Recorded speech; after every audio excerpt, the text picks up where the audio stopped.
My name is Lisa Postow, and I'm a program officer in the Division of Lung Diseases at NHLBI, the National Heart, Lung, and Blood Institute. COPD, short for chronic obstructive pulmonary disease, affects millions of Americans. Approximately 16 million people over the age of 18 are diagnosed, and it is estimated that millions more have COPD without even realizing it. Most, but not all people with COPD either smoke or used to smoke, but 25% of COPD cases are due to other factors such as genetics or environmental exposure. Annually, about 150,000 Americans die from the disease. At NHLBI, we are committed to raising awareness of COPD so that people who are at risk for COPD or are in the early stages can get help earlier and get back to doing the things they love. COPD puts a tremendous burden on people with the disease and their loved ones. It can affect quality of life, causing people to not be able to do everyday tasks and stop socializing. It also costs the healthcare system billions of dollars. But not everyone is aware of COPD, and there is a lot about COPD that people don't know. As the name suggests, COPD is a chronic obstruction of the lungs. Lung obstruction means you have trouble breathing. In healthy lungs, airways and air sacs are elastic or stretchy. When breathing in, each air sac fills up with air like a small balloon. When breathing out, the air sacs deflate and the air goes out. For people with COPD, less air flows in and out of the airways because of one or more of the following. Either the airways and air sacs lose their elastic quality, or the walls between many of the air sacs are destroyed, or the walls of the airways become thick and inflamed, or the airways make more mucus than usual, which can clog them. The easiest way to understand how a person with COPD feels is to try breathing through a straw.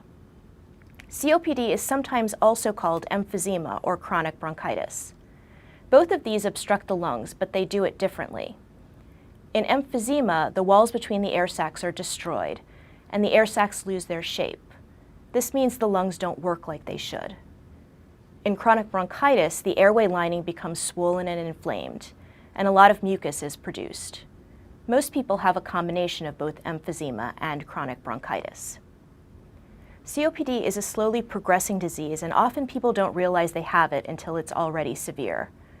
As the disease gets worse, symptoms usually become more severe, and when symptoms are mild, they may not be noticed right away, and people may adjust their lifestyle to make breathing easier. For example, taking the elevator instead of the stairs, or resting more often. Symptoms of COPD include shortness of breath or breathlessness, excess mucus production, wheezing, and a constant cough, which is sometimes called a smoker's cough. Often people think these are signs of aging or being out of shape. However, extreme shortness of breath is not usually a sign of typical aging. If COPD is left untreated, it can lead to severe limitations to quality of life. But COPD is highly treatable, and when managed properly, symptoms can be greatly relieved, and those with COPD can enjoy an improved quality of life. That's why it is important to learn about the signs and symptoms, so we can recognize them early and talk to a healthcare professional to find ways to manage it. You can learn more about COPD on our website at copd.nhlbi.nih.gov.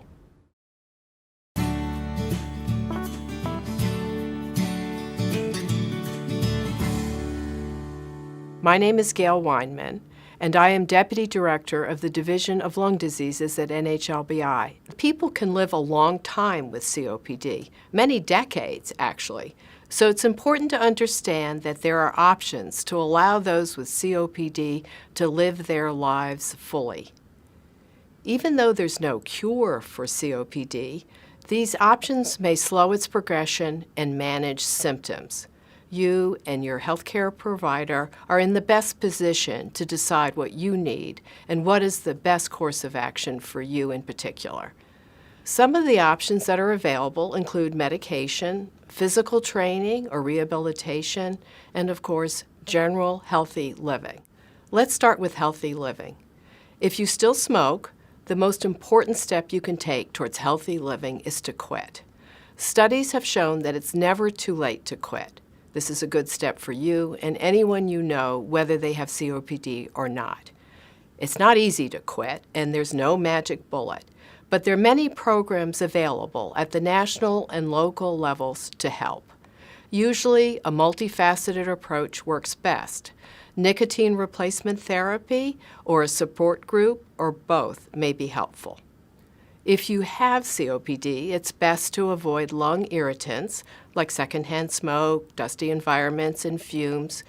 It's probably a good idea to stay indoors on bad pollution days. A healthy, balanced diet helps everyone. Eating the wrong food or too much food or not enough food can all potentially worsen symptoms. Another important step towards healthy living is adequate exercise and strength training. While it can be very hard to remain active, physical activity provides overall conditioning of your heart and muscles and improves your overall endurance. Many report it helps them sleep at night. Another part of healthy living is staying up to date with your vaccinations. You should check with your healthcare provider what vaccinations are appropriate for you. If you have symptoms of being short of breath, there are some medications that may help. The most commonly used one is lung bronchodilators. These are medications that relax the muscle in your airways and help the air to move in and out of your lungs. Some patients with COPD may respond well to corticosteroids. These are drugs which work to decrease the inflammation in the airways. For those with very low levels of blood oxygen, a healthcare provider may prescribe oxygen therapy. A very select group of patients with a certain pattern of COPD may benefit from surgery of the lung. Beyond regular exercise, a coordinated pulmonary rehabilitation program may help. Pulmonary rehabilitation is a prescribed regime that includes an exercise program, disease management, and nutritional and psychological counseling.